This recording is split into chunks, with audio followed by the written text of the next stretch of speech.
In this video, I'll show you how to mass import users to your training site.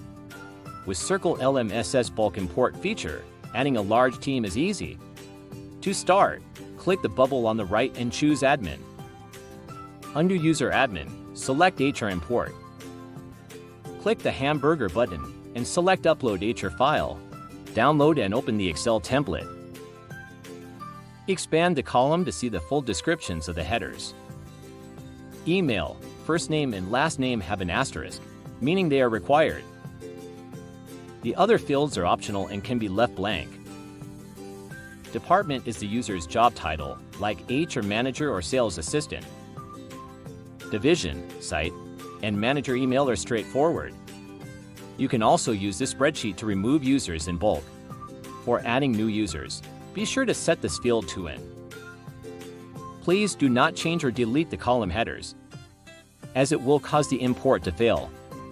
Next, let's add 10 new users to the training site. Complete the Excel template and save it. Click the hamburger button again and choose Upload HR file. Drag and drop the Excel file and click Upload file. Wait a few seconds. If the status says incomplete, refresh the browser. It should then show completed. Download the log file to confirm all imports were successful. Check the 10 people we just added against the Excel file.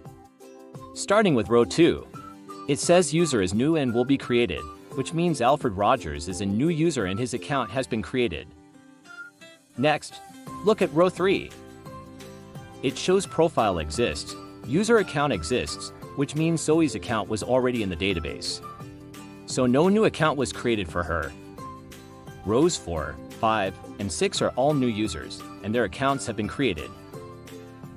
Go to row 7, which says, no changes will be made, missing user data, email address. This shows that Tom's email is missing, so his account wasn't created. Rows 8, 9, and 10 are also new users, and their accounts have been created.